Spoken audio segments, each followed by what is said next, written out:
ओम नमः शिवाय, शिवजी सदा सहाय। ओम नमः शिवाय, गुरु जी सदा सहाय। जय गुरु जी, शुक्राना गुरु जी। संगत जी, आज का मेरा मैसेज बहुत ही पॉजिटिव मैसेज है। संगत जी, आज के पाठ को सुनकर संगत जी आपको बहुत ज़्यादा ब्लेसिंग्स मिलने वाली है, खासकर नई संगत के लिए। संगत जी, जो संगत नई नई गुरु जी से जुड़ी है और जो हमारे चैनल से नई नई जुड़ी है संगत जी, उनको मैं एक मैसेज देना चाहूँगा।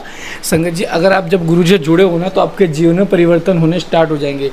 जो बीमारी आपके शरीर में छुपी होगी वो आपके बाहर आने लग जाएगी और उस बीमारी का इलाज शुरू हो जाएगा। अब ये मत सोचना कि गुरु जी से जुड़ने के बाद आपको कोई बीमारी हो गई, बिल्कुल ऐसा मत सोचना। आपके घर में अगर ब्लैक मैजिक होगा तो आपके घर में धीरे धीरे धीरे बदलाव शुरू हो जाएगा। हो सकता है लड़ाई झगड़े भी थोड़े से बढ़ सकते हैं, लेकिन गुरु जी वो आपके कर्म काटेंगे। वो कर्म कटवा के आपके घर से ब्लैक मैजिक, बीमारी, नेगेटिविटी सबको ख़त्म कर देंगे।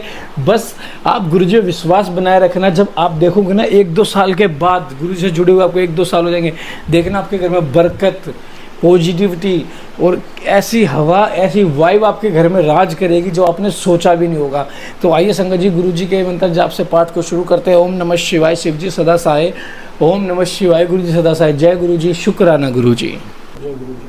जय गुरु जी। रुद्र की नेत्राग्नि से काम का भस्म होना, रति का विलाप, देवताओं की प्रार्थना से शिव का काम को द्वार में पदुमंत्र रूप से नूतन शरीर की प्राप्ति के लिए वर देना और रति का संबर नगर में जाना। ब्रह्मा जी कहते हैं, मुने काम अपने साथी वसंत आदि को लेकर वहां पहुंचा। उसने भगवान शिव पर अपने बाण चलाए। तब शंकर जी मन में पार्वती के प्रति आकर्षण होने लगा और उनका धैर्य छूटने लगा। अपने धैर्य का ह्रास होता हुआ देख महायोगी महेश्वर अत्यंत विषमत और मन ही मन इस प्रकार चिंतन करने लगे। शिव बोले, मैं तो उत्तम तपस्या कर रहा था, उसने विघ्न कैसे आ गया? किस कुकर्मी ने यहाँ मेरी चित्त में विकार पैदा कर दिया? इस तरह विचार करके सत्पुरुषों के आश्रयदाता महायोगी परमेश्वर शिव शंका युक्त और हो गए संपूर्ण दिशाओं की ओर देखने लगे। इस समय वाम भाग में बाण खींचे खड़े हुए काम पर उनकी दृष्टि पड़ी। वह मूढ़चित मदन अपनी शक्ति के घमंड से आकर पुनः अपना बाण छोड़ना ही चाहता था। नारद इस अवस्था में काम का दृष्टि पड़ते ही परमात्मा गिरीश को तत्काल रोष चढ़ गया। मुने उधर आकाश में बाण सहित धनुष लिए खड़े हुए काम ने भगवान शंकर पर अपना अमोघ अस्त्र छोड़ दिया, जिसका निवारण करना बहुत कठिन था। परंतु परमात्मा शिव पर वह अमोघ अस्त्र विमोघ हो गया। कुपित हुए परमेश्वर के पास जाते ही शांत हो गया। भगवान शिव पर अपने अस्त्र के व्यर्थ हो जाने पर मन काम को बड़ा भय हुआ। भगवान मृत्युंजय को सामने देखकर वह कांप उठा और इंद्र आदि समस्त देवताओं का स्मरण करने लगा। मुनिश्रेष्ठ अपना प्रयास निसफल हो जाने पर काम भय से व्याकुल हो उठा था। मुनीश्वर कामदेव स्मरण करने पर वे इंद्र आदि सब देवता वहां आ पहुँचे और शंभु को प्रणाम करते हुए उनकी स्तुति करने लगे। देवता स्तुति कर ही रहे थे कि कुपित हुए भगवान हर के ललाट से मध्य भाग में स्थित तृतीय नेत्र से बड़ा भारी आग तत्काल प्रकट होकर निकली। उनकी ज्वाला ऊपर की ओर उठ रही थी। वह आग धू धू करके जलने लगी। उसकी प्रभा प्रलयाग्नि के समान जान पड़ती है। वह आग तुरंत ही आकाश में उछल और पृथ्वी पर गिर पड़ी, फिर अपने चारों ओर चक्कर काटती हुई धराशायिनी हो गई। साधो भगवान क्षमा कीजिए। यह बात जब तक देवताओं के मुख से निकले तब तक ही उस आग के कामदेव को जलाकर भस्म कर दिया। उस वीर कामदेव के मारे जाने पर देवताओं को बड़ा दुख हुआ। व्याकुल हो हाय, यह क्या हुआ? ऐसा कहकर जोर जोर से चित्कार करते हुए रोने बिलखने लगे। उस समय विकृतिचित हुए पार्वती का सारा शरीर सफ़ेद पड़ गया। काटो तो खून नहीं। वे सखियों को साथ ले अपने भवन को चली गई। कामदेव के जल जाने पर रति वहां एक क्षण तक अचेत पड़ी रही।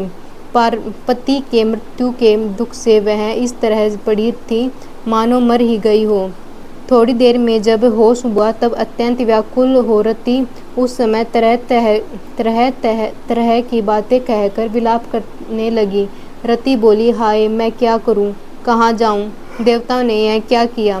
मेरे उदंड स्वामी को बुलाकर नष्ट करा दिया। हाय हाय नाथ समर स्वामी प्राण प्रिय, हाँ मुझे सुख देने वाले प्रियतम, हाँ प्राणनाथ, यह यहाँ क्या हो गया? ब्रह्मा जी कहते हैं, नारद इस प्रकार रोती बिलखती और अनेक प्रकार की बातें कहती हुई रति हाथ पैर पटकने और अपने सिर के बालों को नोचने लगी। उस समय उसका विलाप सुनकर वहाँ रहने वाले समस्त वनवासी जीव तथा वृक्ष आदि स्थावर प्राणी भी बहुत दुखी हो गए। इसी बीच में इंद्र आदि संपूर्ण देवता महादेव जी का स्मरण करते हुए रति को आश्वासन देने इस प्रकार बोले। देवताओं ने कहा, तुम काम के शरीर का थोड़ा सा वशम लेकर उसे यत्न पूर्वक रखो और भय छोड़ो। हम सबके स्वामी महादेव जी कामदेव को पुनः जीवित कर देंगे और तुम फिर अपने प्रियतमा को प्राप्त कर लोगी। कोई किसी को न तो दुख देने वाला है और न कोई दुख ही देने वाला है। सब लोग अपनी अपनी करनी का फल भोगते हैं। तुम देवताओं को दोष देकर व्यर्थ ही शोक करती हो। इस प्रकार रति को आश्वासन दे वह सब देवता भगवान शिव के पास आए और उन्हें भक्ति वश से प्रसन्न करने के लिए यूँ बोले। देवताओं ने कहा, भगवान शरणगात वत्सल्य महेश्वर, आप कृपा करके हमारे इस शुभ वचन को सुनिए। शंकर, आप कामदेव की करतूत पर भली भांति प्रसन्नता पूर्वक विचार कीजिए। महेश्वर, काम ने जो यह कार्य किया है इसमें इसका कोई स्वार्थ नहीं था।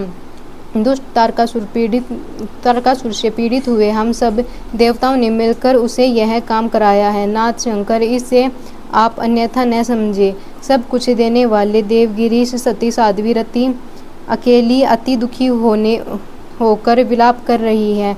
आप उसे सांत्वना प्रदान करें।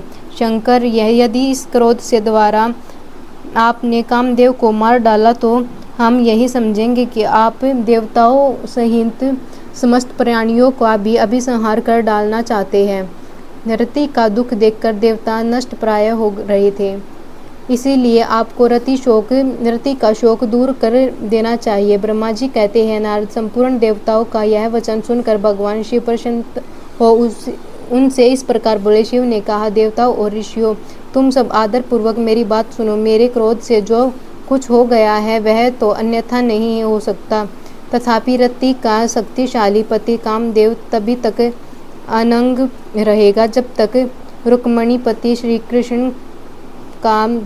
कृष्ण का धरती पर अवतार नहीं हो जाता। जब श्री कृष्ण द्वार में रहकर पुत्रों को उत्पन्न करेंगे तब वे रुक्मणी के गर्भ से काम को भी जन्म देंगे। उस काम का ही नाम उस समय प्रद्युम्न होगा, इसमें संशय नहीं है। उस पुत्र के जन्म लेते ही संबरासुर उसे हर लेगा। हरण के पश्चात दान शिरोमणि संबर उस शिशु को समुद्र में डाल देगा। फिर वह मूढ़ उसे मरा हुआ समझकर अपने नगर को लौट जाएगा। रते, उस समय तक तुम्हें संबरासुर के नगर में सुखपूर्वक निवास करना चाहिए। वही तुम्हें अपने पति प्रद्युम्न की प्राप्ति होगी।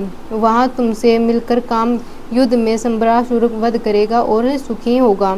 देवताओं, प्रद्युम्नाधारी काम अपनी कामनी रति को साथ संबरासुर धन को लेकर उसके साथ पुनः नगर में जाएंगे।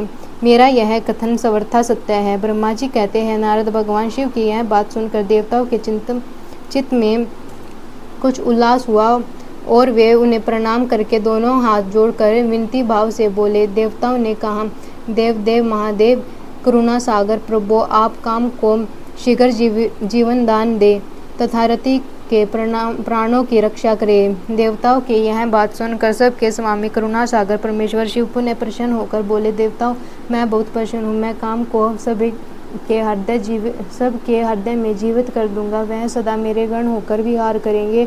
आप अपने स्थान को जाओ, तुम्हारे दुख का सर्वथा नाश करूंगा।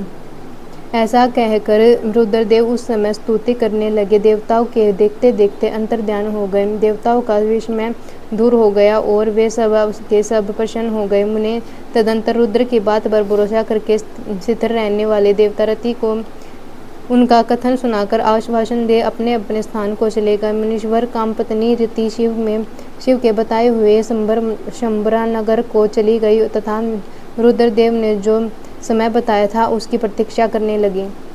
जय गुरु जी, शुक्राना गुरु जी, संगत जी, गुरु जी का अनंतम शुक्राना, हर चीज़ का शुक्राना, सांस का शुक्राना। संगत जी, गुरु जी अपनी ब्लेसिंग हमारे साथ यूं ही बनाए रखे। गुरु जी आपको भी ब्लेस करे, हमें भी ब्लेस करे। जय गुरु जी, शुक्राना गुरु जी।